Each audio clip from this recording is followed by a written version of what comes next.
Hey guys, today we're going to be talking about nursing ethics. So some brief history about this is the Florence Nightingale Pledge, named after a pioneer nurse, Florence Nightingale, was created in the late 17th century and is the nurse's oath. The American Nurses Association created the first code of ethics for nurses, and it's still relevant today. The first ethic I'm going to be talking about is veracity. According to registerednursing.org, veracity is defined as being completely truthful with patients. Nurses must not withhold the whole truth from clients, even when it may lead to patient distress. So an example could be when a nurse has to provide a patient's family with a full diagnosis of something difficult, such as cancer. And in nursing school, we will have to use veracity when we make mistakes with patients or when we have to practice talking to patients. Now on to fidelity. Fidelity is defined as keeping one's promises. This is significant for nurses, as it is a nurse's duty to be faithful to their professional promises in order to provide high-quality, competent care.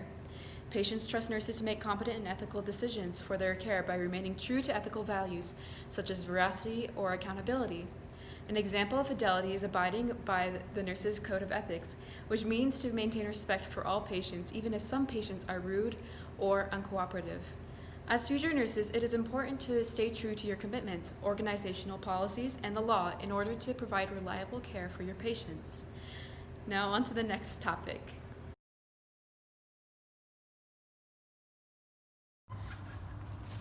Accountability means to be answerable for oneself and for one's own actions. It's admitting when you've made a mistake to yourself and even to your coworkers.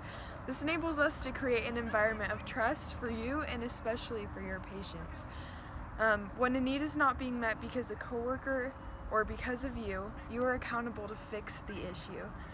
As nurses, we are advocates for the patient and need to make sure that they are as comfortable and at ease as possible. This can be hard because you might even have to disagree with the doctor's orders just so that you can stand up for the patient. But you have to remember that you are accountable for yourself and for other people. And on to the next topic.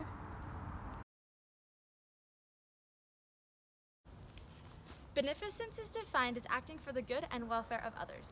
Nurses demonstrate this principle by doing things like taking the time to listen to patients' concerns, providing their patients with pain medication, or holding a dying patient's hand.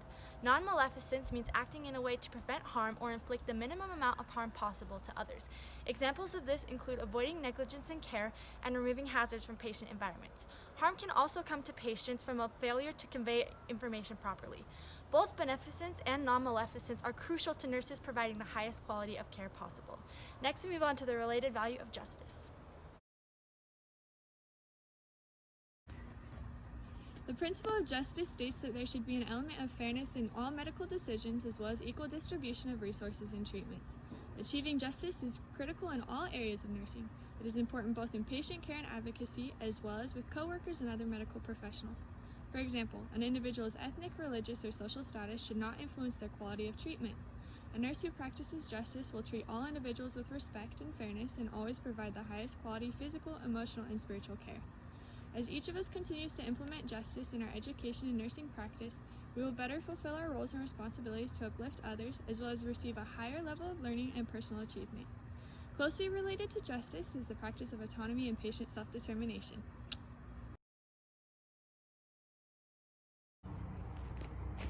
The last piece of nursing ethics is the ability to recognize the patient's autonomy and self-determination.